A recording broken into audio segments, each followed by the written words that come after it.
Hello everyone.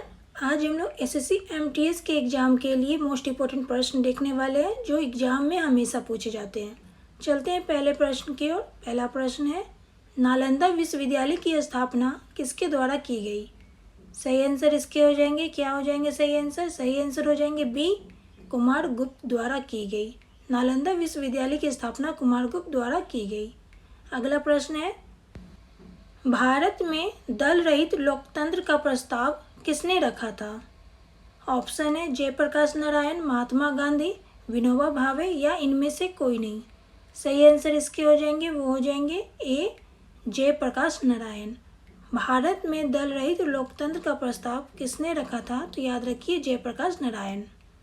अगला प्रश्न, उच्च न्यायालय के न्यायाधीश को शपथ दिलाई जाती है, किसके द्वारा शपथ दिलाई जाती है? ऑप्शन है राष्ट्रपति, प्रधानमंत्री, राज्यपाल या इनमें से कोई नहीं। सही आंसर इसके हो जाएंगे सी, राज्यपाल द्वारा।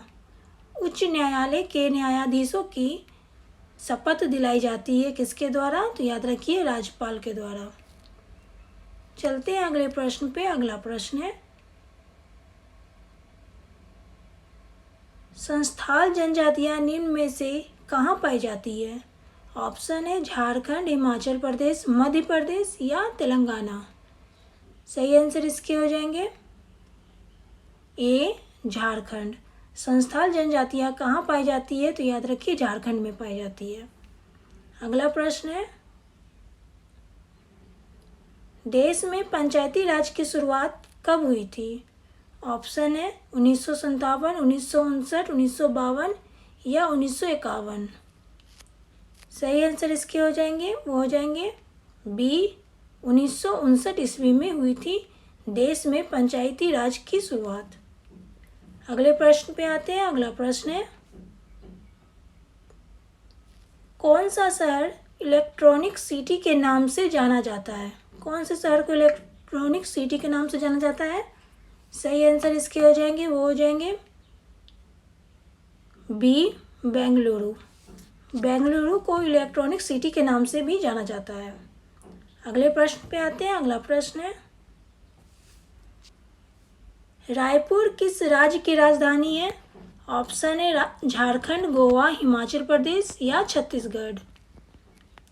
यह प्रश्न एग्जाम में कई बार पूछे जा चुके हैं, तो ये मोस्ट इम्पोर्टेंट प्रश्न है। ठीक है, इसका सही आंसर हो जाएंगे, वो हो जाएंगे डी, छत्तीसगढ़। रायपुर किस राज्य की राजधानी है? तो याद रखिए छत्तीसगढ़ की राजधानी है। अगला प्रश्न है, भारत की निम्न नदियों में से कौन सी डेल्टा नहीं बनाती है? ऑप्शन है गंगा, गोदावरी, महानदी या ताप्ती।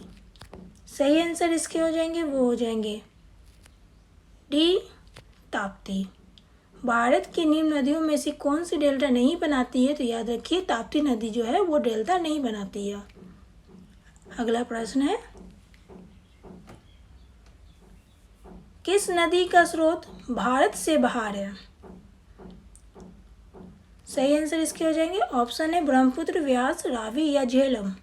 सही आंसर इसके हो जाएंगे, वो हो जाएंगे ए, ब्रह्मपुत्र। किस नदी का स्रोत भारत से बाहर है? तो याद रखिए ब्रह्मपुत्र नदी का स्रोत जो है भारत से बाहर है। अगला प्रश्न है, संतरे में कौन सी विटामिन पाई जाती है? Vitamin A, vitamin B, vitamin C या विटामिन डी। सही आंसर इसके हो जाएंगे सी, विटामिन सी। संतरे में कौन सी विटामिन पाई जाती है? तो याद रखिए विटामिन सी पाई जाती है। अभी के लिए इतना ही, फिर मिलते हैं नेक्स्ट वीडियो में नए जीके जीएस के साथ जो आपके एग्जाम के लिए मोस्ट इम्पोर्टेंट है।